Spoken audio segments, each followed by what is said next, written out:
हुक्मरान इतिहाद supreme court and procedure bill 2024 खिलाफ दाख़िल दरख़्वास्तुनि ते ॿुधणीअ लाइ आला अदलिया जी 8 रुकनी लार्जर बेंच खे तकरारी करार ॾींदे रद्द करे छॾियो। गॾियल पधरनामे में चयो वियो आहे त मुल्की ऐं अदालती तारीख़ में अहिड़ो क़दम कॾहिं नाहे ॾिठो। अहिड़े क़िस्म जी बेंच जोड़ण जो मतिलबु सुप्रीम कोर्ट जी साख ख़त्म करणु ऐं आईनी अमल खे बेमाना करण जे बराबरि आहे। पधरनामे मूजिब सुप्रीम कोर्ट में तक़सीम बाबति हुकूमत में शामिल जमायतुनि जे मौक़िफ़ जी ॿीहर ताईद थी आहे। बलूचिस्तान ऐं ख़ैबर पख्तूनख्वा मां को बि जज बेंच में शामिल न करणु अफ़सोसनाक आहे। अहिड़े क़िस्म जो क़दम खे पार्लियामेंट ऐं उन जे इख़्तियार ते असराइतो आहे। पार्लियामेंट जो इख़्तियार खसण ऐं उन जे इख़्तियारनि में मुदाख़लत ते भरपूर मज़ामत कई वेंदी। तकरारी बेंच जोड़ण मां वाज़े थी वियो त फ़ैसिलो कहिड़ो ईंदो।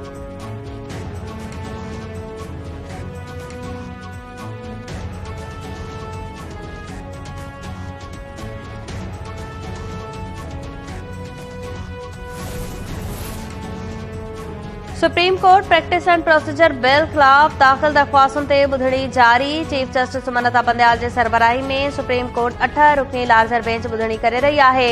चइनि दरख़्वास्तुनि में अदालती सुधारनि वारो बिल कलअदम करार ॾियण जी इस्तदा, पाकिस्तान बार काउंसिल पारां अदालती सुधारनि वारे बिल खिलाफ अदालती कार्रवाइनि जो बाइकाट। बार काउंसिल जो चवणु आहे त मर्ज़ी ते ॿधल बेंच जोड़ी वई आहे। सीनियर जजिस खे बि शामिल करणु घुर्जे हा।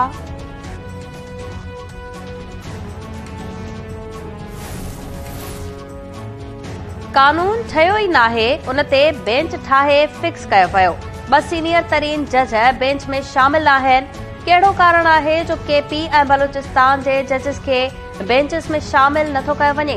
हुकूमती इत्तेहादी जमायतुनि जे अॻवाननि सां प्रेस कॉन्फ्रेंस कंदे कानून वारे वफ़ाक़ी वज़ीर सेनेटर आज़म नसीर तारड़ चयो आहे त मौजूदा सूरत-ए-हाल खे अफ़सोसनाक करार ॾींदे चयो आहे त पिक एंड चूज़ ज़रिए 8 रुकनी बेंच जोड़ी वई।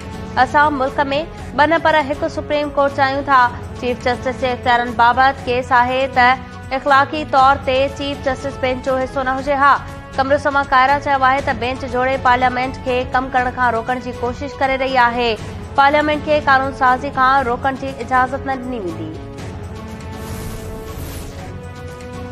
पीटीआई हुकूमती इत्तेहाद जो बयान बग़ावत जे बराबर करार ॾेई छॾियो। फवाद चौधरी चयो आहे त आईन हुकूमत खे सुप्रीम कोर्ट जे फ़ैसिलनि ते अमल दरामद जो पाबंद करे थो।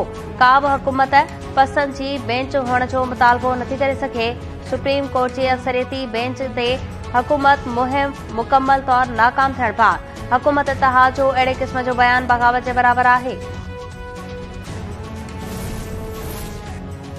वज़ीर आज़म शहबाज शरीफ मुल्क जी सियासी सूरत-ए-हाल ते हुकूमती इत्तेहादी जो इजलास तलब करे वरितो।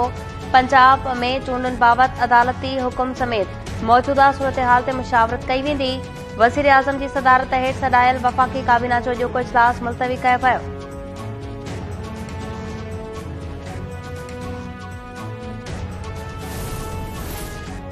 लाहौर जी दहशतगर्दी टोड़ अदालत में इमरान ख़ान जे 2 केसिस में ज़मानत वारी दरख़्वास्त ते ॿुधणी।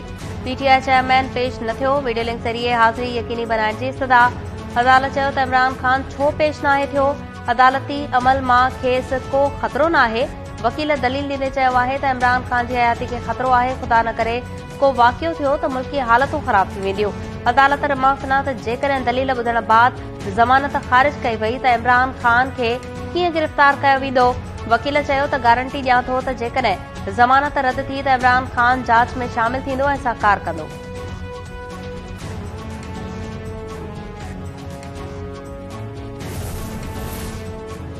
आज़ाद कश्मीर जे अॻूणे वज़ीर आज़म सरदार तनवीर इलियास जी नाअहलीअ ख़िलाफ़ दरख़्वास्त ते ॿुधणी।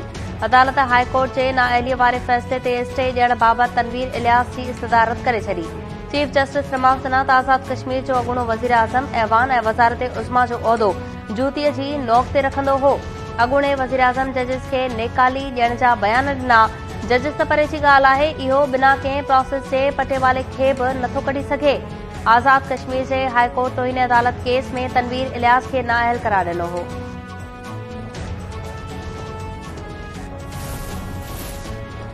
पीटीआई अॻवान अली अमीन गंडापुर खे इस्लामाबाद जी अदालत में पेश कयो वियो। जांच ऑफिसर पारां वधीक 4 ॾींहनि जे जिस्मानी रिमांड जी इस्तदा। अदालत पुलिस जे वधीक रिमांड वारी इस्तदा रद्द कंदे चयो आहे त अवां एतिरा ॾींहं छा कयो? छा जवाबदार खे अमेरिका वठी वञणो आहे जो ॿीहर रिमांड घुर्जे? पुलिस बि अली अमीन गंडापुर जे राहदारी रिमांड लाइ अदालत पहुतल। इस्लामाबाद हाई कोर्ट मंझंदि 2 वॻे ताईं अली अमीन गंडापुर खे कंहिं ॿिए सूबे हवाले करण खां रोके छॾियो। जांच ऑफिसर खे पेश करण जी हिदायत। वॾे वज़ीर मुराद अली शाह न्यू कराची जी फैक्ट्रीअ में बाहि लॻण वारे वाक़े जो नोटिस वरितो। चइनि फायर फाइटर्स जे फौत थियण ते रुख जो इज़हार। पोरे खाते खां वाक़े जी तफ़सीली रिपोर्ट तलब। मुराद अली शाह चयो त फायर फाइटर्स फैक्ट्रीअ खे बचाईंदे पंहिंजी हयाती कुर्बान कई। वॾे वज़ीर पारां फैक्ट्री जी इंस्पेक्शन बाबति बि रिपोर्ट ॾियण जी हिदायत। न्यू कराची सनती एरिया में बाहि लॻण बाद भरपासे में क़ाइम 2 इमारतूं किरण सबबि 4 फायर फाइटर्स दबजी फौत थी विया ऐं 13 ॼणा ज़ख़्मी थी पिया हुआ।